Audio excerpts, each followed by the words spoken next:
Welcome to Peculiar Stories, where we examine near-death experiences from people who say they died, visited the other side, and came back.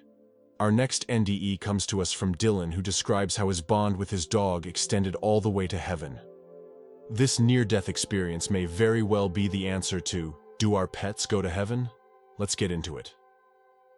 When I was around 12 years old, my dad had gone out of state to visit relatives or something.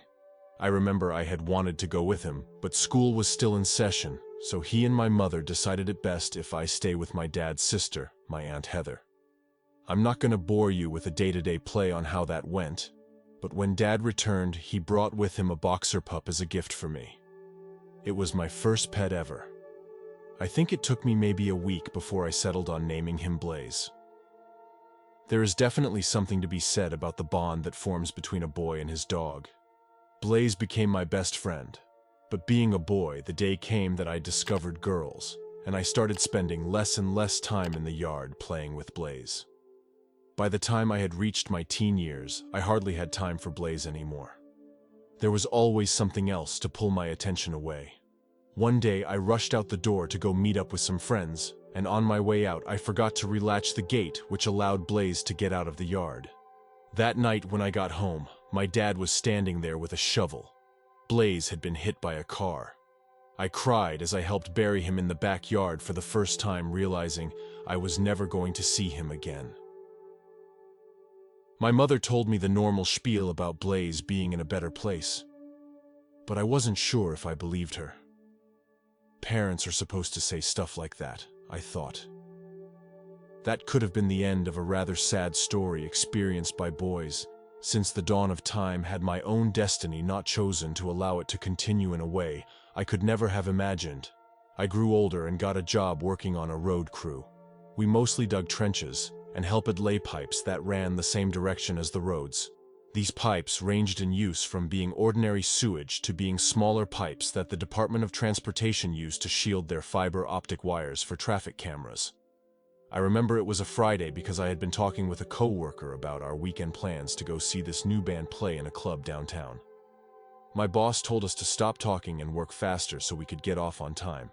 Then he told me to go to the truck and grab a tool we used to force feed a red and white striped cord, nicknamed Candy, through the pipes, making it easier for the fiber optics crew to pull their wiring later. I was on my way back with the tool when I saw the car lose control and head straight at me. I tried diving out of the way, but I was too slow. What's weird is in my head, I could see things slow down, and my brain calculated how screwed I was before impact ever occurred. I remember pain and feeling something wet running down my arm. I remember trying to sit up as my boss screamed for someone to get him the first aid kit and call 911. I started getting cold and tired, but could hear someone saying for me to, "Just hold on, help's coming." Aside from the initial pain, my death was rather easy, pleasant even. I was now floating above my body and could see my boss backing away as the paramedics arrived. I felt detached from the entire situation, not caring about what happened anymore to that body. Off to my right, I saw the tunnel appear and began floating towards it.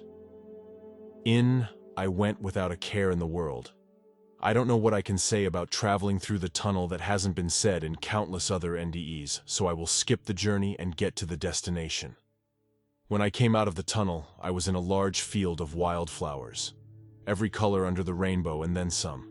They were the most vibrant colors I had ever seen, and the flowers seemed to sing. Not a song with words or lyrics, but definitely a toned chorus that was a pure delight to my ears. I remember catching an aroma of lilac coming from the flowers and thinking that this place was so beautiful. Across the field, I saw a man approaching me. He was dressed normally, which is to say he did not wear a robe, but more like dockers, and a button-down dress shirt tucked in. He, however, did not wear any shoes at all, which I thought was odd. "Beautiful place, isn't it?" he said to me when he got close enough.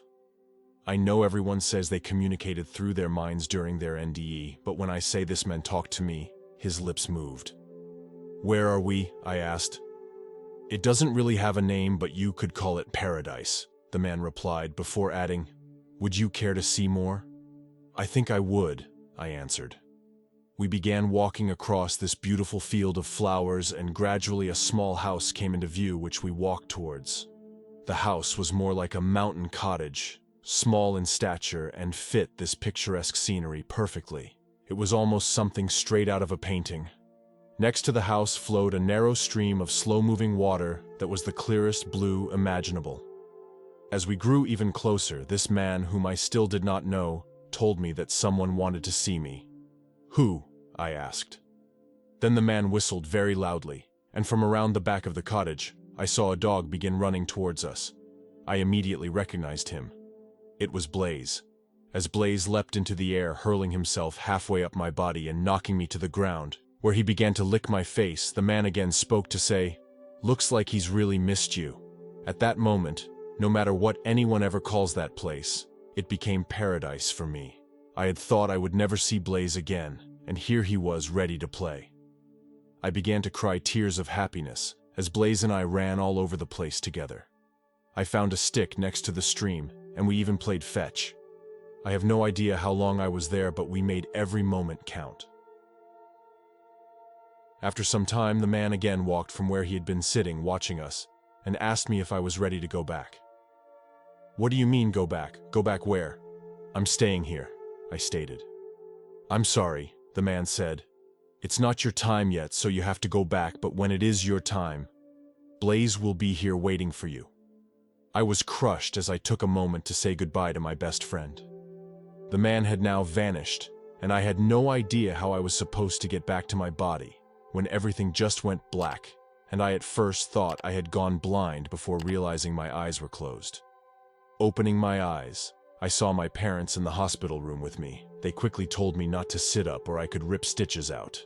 A few minutes later, the doctor on duty came into the room. He began to tell me what all he had fixed in order to save my life, starting with a severed artery in my wrist, and going on to include broken ribs, a concussion, multiple lacerations, and one of my knees would still need another operation if I ever expected to walk right again. I tried to tell everyone that came into my room about seeing Blaze in paradise, but nobody acted like they believed me. Some even said that it was the medication they gave me when I was first brought in. It was so real, though. I have seen others state that their NDEs were realer than real, and that is exactly what this was. I'm not big on religion, and I did not see Jesus, nor did I talk with God or angels. I did not have a life review, but I did visit paradise, and I have faith that the day will come when Blaze and I run through that field of flowers again. Notes from Peculiar Stories. If you have had a near-death experience you would like to share with our community, please feel free to email it to the email provided in the description. Submissions should be at least 1,500 words to be considered. Drop a comment below telling me what you think about Dylan's experience. Until next time, stay blessed.